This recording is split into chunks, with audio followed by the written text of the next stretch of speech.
If you love Rearview Mirror Chronicles podcast and want to help us keep bringing you the most brilliant episodes, then please share it with a friend or a fellow history fan who you think might enjoy it.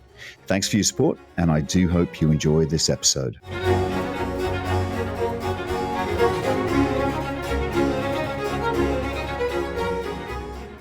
Hello, I'm Keith Hockton. I'm an author and a public historian, and today I'm going to be talking about the Bloomsbury Group. From the groundbreaking novels of Virginia Woolf to the brilliant economic theories of John Maynard Keynes, the Bloomsbury Group really shook up British culture in the early 1900s, unlike any other group before or any other group arguably since. So how did this small but daring set of intellectuals, artists and writers come to be so influential? What united them? And did their tangled love affairs ever threaten to drive them apart? I'll try and answer some of these questions for you and along the way explore the inner workings of the Bloomsbury Group, a group of people who went against convention and changed the world as we know it in the process. So maybe I'll start this by setting it in its historical context and then go into when and why the Bloomsbury Group were actually founded.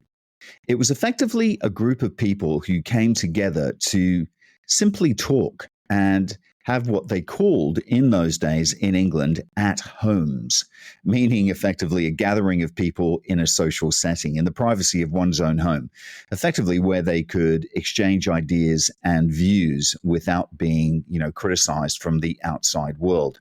And what it is actually, it's a very traditional French salon, I guess, a gathering which was typically held in private homes where people came together to discuss ideas, art, literature, politics, and any other intellectual topics of the day that they couldn't ordinarily discuss in public. And although these salons were particularly popular in France during the 17th and 18th centuries, and they were often hosted by wealthy or influential women of the day, known as salonaises, these women created an amazing guest list that provided for the most colorful of discussions. And this is actually what's being created or recreated with the Bloomsbury Group. So I suppose they were very much in a period where there's quite a lot of protest going on, not just in the United Kingdom. And it's worth actually remembering, I think, at this point too, that the Italian futurists were actually formed in the very same decade. And again, these were avant-garde artists, writers and intellectuals who were primarily centered in Italy and were known for their radical and energetic embrace of modernity, technology, and the dynamic aspects of urban life. Futurism was actually founded by the Italian poet Filippo Tommaso Marinetti, who published the Futurist Manifesto in about 1909. And effectively what he was doing was calling for the rejection of the past and a celebration of everything that was about to come about or starting to come about. Speed, machinery, youth, industry, all of those kind of things. And effectively, they were a group that was rebelling against the long shadow cast by the greatness of the end of the Italian Renaissance. And what they wanted to do was escape from it. And I think what's really interesting about groups like this group, the Bloomsbury Group, is that we saw the same thing happen in the 1960s. Anyway, back to the Bloomsbury Group. At the same time in England as this group were coming about, great poets in England like Rupert Brooke were actually protesting against the way people lived. Rupert Brooke died during the First World War, and that's really what he's famous for. But he was also very famous at the time because, and I laugh at this now because it's so insane when you consider the world that we live in. He liked walking around barefoot in his garden. I mean, how shocking. And, he went to live in Grantchester rather than Cambridge. I mean, shocking stuff in those days, right? Obviously not now, but shocking stuff in those days. And his friends around him were called neo-pagans. And, they practiced Wicca, druidry, and heathenry. But really, all they were a group of people who just wanted to live differently, to dare to do things in a very different way. So the Bloomsburys weren't alone at this time. And this was a time when things were rather tired and there was too much received thought, and that views needed to be challenged. And that's what makes them really exciting at this time. That's what makes them exciting today, that they had the gall to take on the establishment. And they really did want to shake up the status quo. Interestingly, if you take the period beforehand, they were living in the Edwardian period. And before that, it was the Victorian period. And the Victorian period actually placed an enormous amount of emphasis on public virtue of doing good and not so much attention to private life. And the Bloomsburys decide that they would give much more attention to personal relationships in the belief that unless those relationships were well thought through and in good condition, that only then could you actually start to turn your mind to the larger things that affected societies as a whole. And there's a really poignant point there. I think that makes very good sense. So location is very important to Bloomsbury meetings, especially in the early years, because at the center of this group were two sisters called Vanessa and Virginia Stephen. And of course, they're better known today as Vanessa Bell, the amazing painter, and Virginia Woolf, the famous novelist. So in 1904, their father, Leslie Stephen, died, and he had a very large house in Kensington, which was a very sociable area, of the day, very upper middle class. So at the very end of his life, he was knighted, and the two daughters were forced effectively to hold afternoon teas and early evening tea parties to entertain his visitors. And they absolutely hated it. It was pretentious, it wasn't real, and it certainly didn't sit well with what they wanted to do. So when he died, an enormous sense of oppression kind of fell away from the sisters because he had actually got rather emotionally brittle in old age. So soon after he died, Vanessa decided to move her siblings, because she also had two brothers, as well as her sister Virginia, to Bloomsbury. So Vanessa found 46 Gordon Square, and she moved there with her three siblings and said goodbye to fashionable Kensington and effectively the life that they had come to know. So Bloomsbury at the time wasn't fashionable, but it was quite a sort of, I guess middle class and professional people lived there. So it was respectable for sure, but it certainly wasn't Kensington. And it was there that they decided to send out cards, greeting cards to their close friends, invitation cards to their close friends, saying, we're having an at-home at 10 p.m. That meant after supper, and we will be drinking cocoa. I'm pretty sure that they just didn't drink cocoa every time. But it was a funny thing to put on one of the first invitations that they sent out. And so who came? Who was invited? Well, people came from Cambridge, students who were friends with Vanessa's elder brother, Toby, and they brought with them a very different kind of conversation to what came with people from Kensington and from their aunts and from their father's friends. And these young people, from Cambridge began to solidify, and they became regular customers for it. They absolutely loved it. And this is effectively how the Bloomsburys began. And this is also where, simply through the art of conversation, they began to challenge the way they lived and what was going on around them. As someone once said to me, a 20-minute conversation can change a person's views and trajectory. And that's exactly what these people were doing. So who were the members of the Bloomsbury Group and what did they do? So Vanessa Bell and Virginia Woolf were the founders, and the first meeting that they hold is in 1905. But there was also a man called Lytton Strachey, and he was a very good friend of Toby's and later became an amazing biographer, actually, and an essayist who kind of revolutionized, biographical writing with works such as Eminent Victorians. And he was lanky, he was kind of out of sorts, and by all reports, he was a bit of an ill-looking person. But while he was at Cambridge, he was encouraged to let rip, this rather salacious sense of humor that he had. And this is what made him so attractive. So he was very funny and he was very witty. And he pretended to be quite hysterical at times, which was also done in a very amusing way by the use of hyperbole. Grant, who was an artist and a designer, who was also Vanessa Bell's painter. And his work was actually central to the group's artistic output. And he was also very beautiful. And he had a wonderful voice, almost from another era. You know, voices can be very beguiling and very entertaining and very captivating. And he was all of the above. And people fell in love with him almost instantaneously as a result. Young and old, both sexes fell madly in love with him. So he's actually quite a significant figure in the group.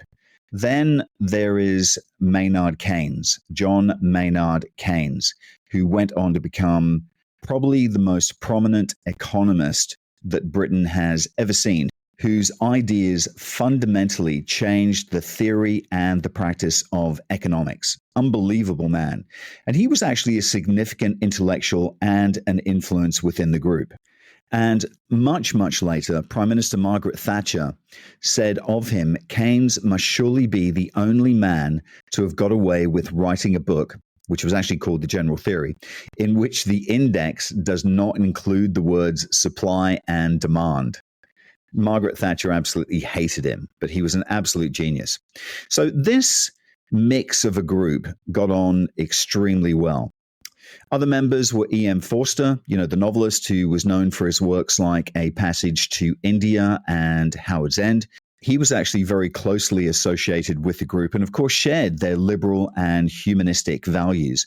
But he was very much on the fringes. He didn't attend every meeting. He wasn't at the center of the group, but the group greatly admired his novels. And whenever he was free, he joined.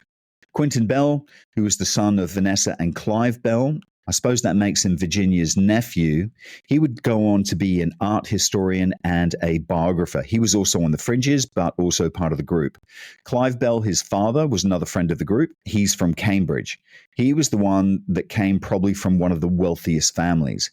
His father was the owner of various coal mines, and Clive Bell didn't actually need to work, except that he had this incredible ethic, and he actually worked every day at reading and at writing things. He absolutely adored both.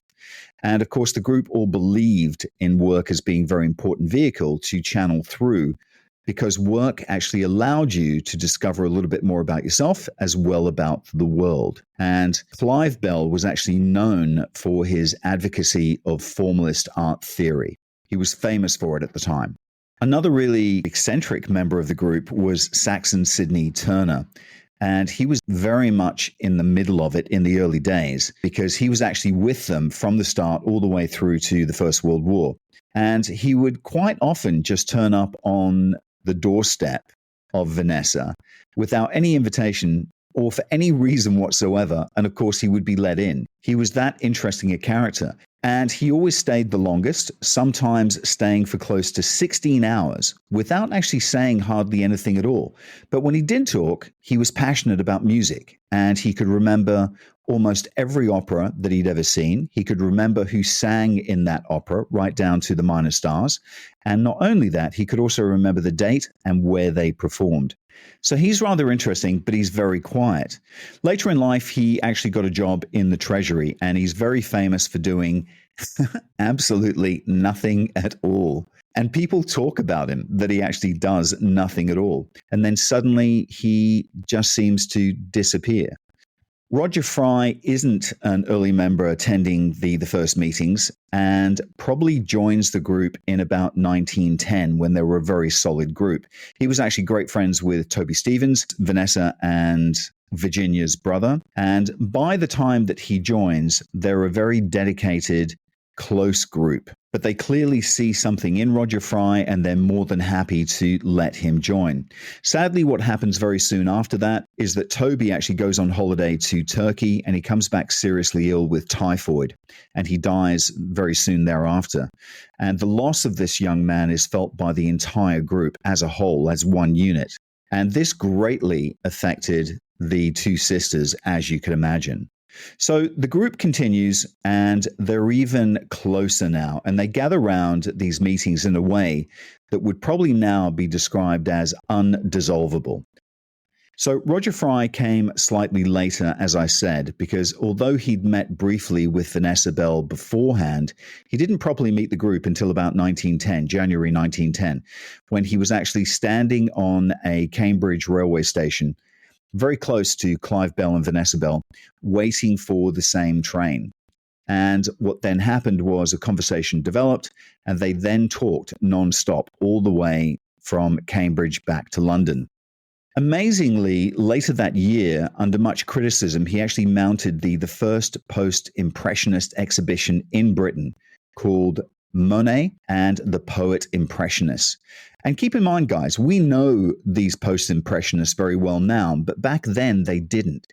Britain had paid virtually no attention to what was going on in the art world in Paris over the last 30 years. And they'd very vaguely kind of taken on board the Impressionists, but they weren't impressed by them. And then along came the post-impressionists, fantastic artists like Van Gogh, Gauguin, Cézanne, and Roger Fry brought a large number of these amazing artists and paintings to London. And then he did something very similar soon after that, a kind of a more updated version, which included Picasso and Matisse in 1912. And this absolutely rocked the art world.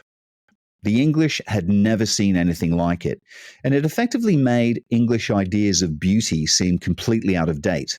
And everybody in England, including the press, were very offended and thought it was an attack on the idea of the notion of British beauty. And, they shouted and laughed and pointed their umbrellas at these incredible paintings. The same artists today that, as soon as an exhibition is announced, there's a queues around the block, just to get in to see them. So you can see how this group are starting to change the way the British public think. And the British art world was suddenly turned on its back by the art of Roger Fry. And so Bloomsbury had actually drawn him into their circle. Clive Bell was very keen to help with the exhibitions, and all of the group were involved in one way or another. And of course, as I mentioned, the press were raging, damning the exhibitions, saying that this is the end of the world in modern terms of art. And so suddenly Bloomsbury, having been a very private group in the shadows, meeting in the privacy of one's homes and having private discussions amongst the group, having discussions in their drawing room, suddenly they were brought into the public eye in a very dramatic way, into a very public debate. And keep in mind, this was before any of the other members had actually written anything or published anything or done anything special or even found their feet in the world. But they were suddenly made to look around them and be very much a part of the moment and influencers of the moment. And of course, one person that I've yet to introduce is Leonard Woolf. He was the only one who really had very little money indeed. And the only money that he ever had was what he'd once won at a sweepstake. And he was also the only one of the group who didn't come from the, I guess a better word for it, the intellectual aristocracy. Leonard Woolf's family had effectively been shopkeepers. So they belonged to a very different part of English society from the rest of the members of the group. And Leonard Woolf actually recognized this.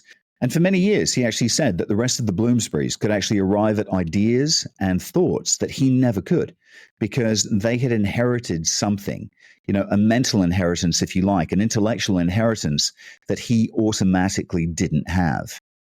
Interestingly, when he came back from working for the Foreign Office, he marries Virginia, and Virginia becomes Virginia Woolf. And he actually has a huge job on his hands because she has occasions of mental illness.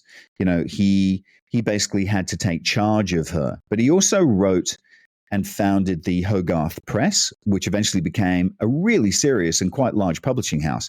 And he never, ever published a book for commercial reasons. And I think that was actually one of the reasons why he was so successful. Virginia, just to talk a little bit about her, if you haven't read her novels, you should, because she was a novelist that changed the novel as we know it. She was an influential novelist by the age of 22. But by the age of 22, she had already suffered 2 nervous breakdowns, effectively brought on by the deaths of her half-sister and her mother in very quick succession. And then later, her father, some years later, her father.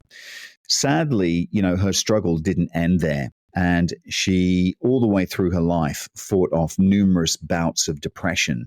She attempted to end her life in mid-March 1941 by jumping into a river. However, she failed. And then on the 28th of March, 1941, she tried again and succeeded and effectively escaped this terrible mental illness. And on the day of her death, unaware of her whereabouts because Leonard looked after her, he discovered this letter from her. And I thought I'd read it to you. She writes, "Dearest, I feel certain I'm going mad again. I feel we can't go through another of those terrible times, and I shan't recover this time. I begin to hear voices and I can't concentrate. So I'm doing what seems the best thing to do. You have given me the greatest possible happiness. You have been in every way all that anyone could be. I don't think two people could have been happier until this terrible disease came. I can't fight it any longer. I know that I'm spoiling your life, that without me you can work. And you will, I know. You see, I can't even write this properly. I can't read. What I want to say is I owe all the happiness in my life to you. You have been entirely patient with me and incredibly good. I want to say that. Everybody knows it. If anybody could have saved me, it would have been you. Everything has gone from me, but the certainty of your goodness. I can't go on spoiling your life any longer. And I don't think two people could have been happier than we have been." And then she signs the note with a simple V. As I mentioned before, the group's members worked in different fields. So I then wondered about the group as a whole and what united them. Did they share particular values and ideals, or were they constantly arguing? And what's very plain as you go through the correspondence and the research to look at the group is how united they actually became. I've mentioned the effect that Toby's death had on the group, but they all do very different things. They are writers, they are artists, one's an economist and so on, and they didn't actually have a manifesto as such. They didn't have a set of rules by which they would identify their membership or anything like that. They weren't even politically on the same side always. And they didn't hesitate to discuss in conversation because they knew they were a group, a solid group, and that they could trust that the others would listen to them and answer truthfully, and that they could have these really deep conversations at times without breaking the group up. So it's really a bit of a puzzle to see what connected them all. But in the end, I think it's quite simple. I think it comes down to it's conversation. They're attracted to each other because of the conversations that they can have. And this was actually tremendously important to all of them. And the ability to listen, of course, and to hear, to debate, and gradually to become assured that what you really thought was possibly the good life, what would make things work, not just for yourselves, but as a society as a whole. One of the extraordinary things about Bloomsbury is that it lasted so long. If you look at other groups, you can usually identify the moment in time that they came about, what it was at that moment that they were wanting to either change or dissent from. But once the objective had effectively been achieved, most of those groups actually fell apart. But Bloomsbury actually went on retaining its identity. And one of the things I think is the importance of their houses. And I know that's a bit of a strange thing to say, so I'll try and qualify it. 46 Gordon Square was incredibly important, where they first began to meet. And then there was a house called Charleston, which was found by Vanessa Bell and Duncan Grant and their friend David Garner, during the First World War. And Charleston became important because both Duncan Grant and David Garner had to find war work because they were conscientious objectors. And farming was actually considered to be one of the things that you could do as a man if you didn't want to go and join the war. And this is where Charleston came about. So Vanessa was actually told about this house called Charleston. It was a farmhouse that was to let, and it was set at the foot of the Beacon on the South Downs, a very, very beautiful part of England. So beautiful even now. And that lasted a long time because after the war ended, they actually asked to keep the lease to it. And they would often go back there numerous times throughout the year for their holidays. And all of their friends, all of the Bloomsburys, would actually go with them. So when eventually it came around to the Second World War and the group was still together, remember they formed in 1905, Vanessa Bell, Clive Bell, Duncan Grant, they all went and lived there permanently. So it became very much associated with Bloomsbury and their group. and they would all meet there when they were not in London. And of course, time's moved on, so who's still a part of this group then? So at this stage, the group includes still Virginia Woolf, Leonard Woolf, whom she married, E.M. Forster, Lytton Strachey, Vanessa Bell, Clive Bell, John Maynard Keynes, Roger Fry, Desmond McCarthy, and Saxon Sidney Turner. And on the fringes of the group, people who might attend every once in a while were incredible personalities like Vita Sackville West and Harold Nicholson and Adrian Stephen, the younger brother of Virginia and Vanessa. There were incredible friendships, there were romantic relationships, and there were family dynamics that all worked well within the group. And I think it's the writer Dorothy Parker who later remarked that the Bloomsburys lived in squares and loved in triangles. I love that. So how did these relationships influence and impact the group? It's a really big question, of course, but it's absolutely a fundamental one too. Because of their conversations and the openness within the group and the trust between the group, the trust between them all, and those of the other members of the group, they were very open to thinking about what was possible within the group and what was not. At one point, and this is just a simple definition of Bloomsbury, is that they were all in love with the very beautiful Duncan Grant, which is a bit of a statement, but nevertheless, it actually has a modicum of truth to it in that he did have affairs with the younger brother of the Stephen family, Adrian, and with Lytton Strachey, and with Maynard Keynes, and somehow these were all managed without too much hurt going on. But the one that got the most hurt, I think, was Roger Fry, because Vanessa Bell was aware that her husband Clive, who was actually excellent in many, many ways, had actually secretly gone back to his mistress, the one that he'd had before he'd married her. But what she was able to do was retain great respect for Clive and great affection for Clive. And what you see within the group is that he never actually becomes an outsider. He's still accepted within the group, even though he's gone back to his mistress. But in the Second World War, he's actually living with Vanessa Bell, his wife, and Duncan Grant in the very same house, very happily. But what actually happens is that Roger Fry falls in love with Vanessa Bell while they're abroad with the others on holiday. And Vanessa Bell actually falls very seriously ill. And Roger Fry, being a very practical man, a very responsive man, and very good with his hands and all these sorts of things, and believing that everything is possible, actually takes charge. And he actually gets her back into good health, and he manages to get her back home again. And of course, during that time, he madly falls in love with her. And she begins to madly fall in love with him, because he's this incredible man, but he's actually changing the whole course of art in England. And he's full of ideas with regards to what's possible, and she loves all of the above. So somehow that had to be managed within this very complex group, on the understanding that Clive Bell was really rather, I suppose, attentive elsewhere. But the next thing that happens is that Vanessa Bell finds herself headlong in love with Duncan Grant, knowing that he's actually homosexual and that he's sleeping with 3 of her friends. But what they do is they agree, Duncan Grant and Vanessa Bell agree, that it's a mutual love and that they're going to have a child together. And they did. But one area where there was definite hurt was when Duncan Grant kind of pushed out Roger Fry in Vanessa Bell's affections. And Roger Fry, he must have found that extremely painful because he loved her so much. And remember, this is a group that rarely falls out. But it was only one of 2 occasions where the group had had a real argument. And I actually wondered about that.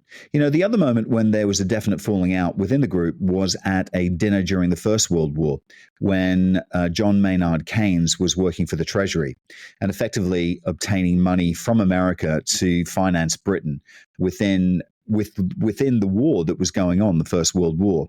And he was actually accused by at least one member of the group of using his intelligence to add to the money that was being wasted on this terrible war. And he was then asked, I think, if it was ethically right. And I'm sure Keynes, being Keynes, would have stuck to his guns. But there was quite the heated debate about it. And of course, we know for certain that there was at least two conscientious objectors who were pro-peace in the Bloomsburys. And the First World War was a brutal war, probably the most brutal war that the world has ever seen. And it was expensive and it was completely unnecessary. So John Maynard Keynes, although he joined as a student, he was now very senior within the British government, and he was the only British government official within the Bloomsbury Group. And I then wondered, how did, being part of Bloomsbury shape his work and his outlook? Because it would have done. Leonard Woolf, one of the other members of the group, had actually spent 7 years in Ceylon helping to govern Ceylon. So he was actually a very, experienced colonial administrator. But he increasingly felt that it was not a good system to dominate another country in that way. He was very clear on that fact, and he actually wrote about it, and he did much to protest it. But he also saw some of the good that was achieved, and I would say that he had overall perhaps a balanced view. But even he definitely didn't want to go back to Ceylon at the end of his time there. John Maynard Keynes, on the other hand, very much admired the artists within the group. And he actually set something up called the London Artists Association, which was an incredible project because what it did was guarantee a select group of artists, not just the Bloomsbury ones, but others as well, a very wide-ranging group of others, a certain payment every month on the grounds that when they did have a show and sold something would be paid back at that stage to the London Artists Association. And effectively what that did was give the artist some sort of security to know that they had enough money to go on painting as they wished, rather than, going to have to find a job somewhere else. And this was Keynes' first beneficial act towards artists. But of course, he also ended up founding the Arts Council after the Second World War. And he helped build the Art Theatre in Cambridge. And he was very pro kind of encouraging cultural artistry in any way that he possibly could. And he was very much at the center of government in Great Britain and therefore very influential. He was actually the central figure talking to various people in all the fields because of his understanding of the economy and what could be done to move it, to change it, to improve it, but also from what he'd learned from his Bloomsbury art friends. I then wondered in terms of their work how it was shaped by the geopolitical landscape of the time, especially the first half of the 20th century. And, like many intellectuals in the 1930s, they were absolutely radicalized by what was happening in Europe. They were watching firsthand what Hitler was doing, after 1933, and particularly in 1936, and when he sends troops into the demilitarized zone of the Rhine, which effectively transgressed the agreement of the Versailles Treaty. And Leonard Woolf, as astute as he was, actually knew that meant that there would be an even bigger smash up later on. And he actually predicted that war was inevitable after that date, I think in about March 1936. And of course, Leonard Woolf later advised the Labour Party on international relations and was another key figure in those negotiations. I mean, the thing about Bloomsbury is that as a group, they sort of moved to the center of political life. It's incredible, really. Whether it's in the arts or in economics or in international policies, they play an important part. And I think also that's partly why Virginia Woolf's star kept rising, why her life is so fascinating. It's not just about the Bloomsburys, but the Bloomsburys are aware of everything that's going on around them. And Virginia is very aware of what's going around and about her at that particular time, certainly through the 1930s, because it is such an interesting period. And of course, if you throw into that mix people who came in and out of the group or who met with the group at various different times were the Mitford sisters, Oswald Mosley, the father of fascism in Britain. And of course, on the artistic side of things, you've got authors like George Orwell, Aldous Huxley, T.S. Eliot, Somerset Maugham, Dorothy Sayers, and of course the great Agatha Christie. And Bloomsbury are part of that important change. and they're meeting these people and talking to these people, which makes them such a powerful group. And of course, at the time, there was a move towards modernism in art. This was very, very pronounced at this time until, things became very bleak. And then suddenly there was a reaction against modernism amongst artists. And they were all part of that. And of course, Virginia Woolf was reinventing the novel, as I've mentioned a few times. And I might also add that she actually announced that she would do that even before she published her first novel. It's extraordinary, isn't it? And of course, before she started writing the novels, she was writing political essays. The very famous one is A Room of One's Own. It's actually a book, but it was it was considered an essay. But it's also a major document within the history of feminism. And a little later, she published The Three Geniuses, which takes, I guess, more of an extreme view of what needs to be done to create equality for women. And this is why she's so important. And this is why she was so brave and amazingly forward-thinking. I just mentioned some of their contemporaries, people that they were meeting with, artists and politicians that they were meeting with. And I then wondered what they thought of them. And it's actually hard to say because as the group became more prominent in many fields, and therefore a force, a really significant dissenting group at the time, even though they came from within the sort of establishment, most of them came from homes that were part of the establishment. They were actually hard to pin down. Their thoughts were very hard to pin down. And of course, outside the group, there was a certain distrust of Bloomsbury, a feeling that it was a clique, that it was above the rules, and that they lived in a way that didn't seem to, I guess, follow, the accepted customs and norms of the day. So there was a lot of sort of love-hate that went on outside the group that began to develop around the 1930s. But I think that the admirers of Bloomsbury now far exceed those who are critical in judgment of them. And obviously, retrospect is a great thing to have. But I think what's also interesting is that, and what's so astonishing is that in today's world, there are actual conferences around the world on the work of Virginia Woolf. And they take place in countries far distant, where people come from cultures and countries that are very different. And yet they seem to find her writing, and therefore by association, the Bloomsburys, that she was actually part of something really necessary and essential to our understanding of the world now. And I think one of the most important contributions of the group is it has to be color in every sense of the word. And I think a sudden recognition that color matters massively and that it can enliven the way that we live, not just in painting, but in writing and in politics. Well, I think that has to be part of the group's biggest contribution. On that note, Roger Fry, Vanessa Bell, and Duncan Grant actually set up international, I just remembered this. They set up international workshops in like 1913, very early. And Britain had never had anything like this before. But it was, unfortunately, they set them up just before the World War I broke out in 1914. But what was really interesting about it was that they actually invented and then sold fabrics that they designed, which were incredibly modern.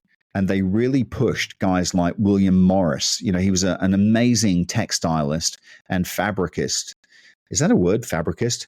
But he worked with textiles and fabrics. And, he got these amazing designs out into the world. And it was alive, and they were beautiful, and they were very true to the period. So again, it goes back to my thought when I think about the Bloomsburys. Amongst a lot of other things, color is one of the first things that comes to mind. But what that 1913 exhibition did was it actually encouraged people, artists, to buck against the norm and really push the boundaries within art. I mean, the William Morris tapestries are just fabulous. You should Google them if you've never seen them. They're really quite groundbreaking. They really broke through the norms of the society of the time. And what they did was they got a commission to decorate and design murals in people's houses and flats. I think what's astounding about that is that has gone on ever since. It still goes on to this day, but this was the first time that it happened. And of course, then the Tate put on an exhibition called The Art of Bloomsbury, I think in about the year 2000. It was around about the millennium. And I actually went to it. And one word that described it to me is joy, absolute joy. I went in knowing very little about the Bloomsburys themselves. So I went in with a very low bar because I really didn't know what to expect. But what I came out of that exhibition feeling was complete joy. And I remember distinctly, I think I smiled nonstop for about an hour. It's purely about enjoyment. And I think, you can't read a Virginia Woolf novel without feeling changed. You just can't. It's the same reason that, Roger Fry promoted French peasant art and post-impressionism. It was free, I think, from mechanization and from industrialization. They're just beautiful. They're beautiful things to look at even now. Looking at those paintings from the Impressionists and from the post-Impressionists, they just give you pleasure. And I think that has always been at the heart of Bloomsbury. So during the Second World War, the Bloomsburys were all kind of cut off from each other, and they'd also lost a few of their members. And the remaining members needed to go back to those days where they would meet as a group, or to at least think about meeting as a group and to promote that sense of belonging which they'd lost. And they all felt that that was incredibly important. So Vanessa Bell sat down and painted a painting that was based on the first meeting of the Memoir Club. And the Memoir Club were a kind of breakaway Bloomsbury group, the core members from about 1920. And those core members really met to talk about art and do artistic things, more so than the main hub of the group. But by about 1942, the Bloomsburys had lost three members: Virginia Woolf, Lytton Strachey, and Roger Fry. So what she did was an incredible painting, which is a painting of the group, the Memoir Club, who were then alive. And it's quite fascinating because what she then does is put into that painting three other paintings on the back wall. So behind where she's painted the surviving Bloomsbury members of the three Bloomsburys who had died. So all the main suspects are actually there, even though you've got three of them who have actually passed. And I just love that. And the greatest thing about that painting is that it now hangs in the National Portrait Gallery, where you can go and see it. Fantastic. And guys, what a great way to end a podcast on a group that really did change the world as we know it. A group that was about conversation, that was about joy, that was about color, that was about beauty. A group that met and really just talked things through, and in the process changed the world that we live in today. Folks, thank you for listening in. As always, it's been an absolute pleasure, and I look forward to chatting to you again next week. Bye for now.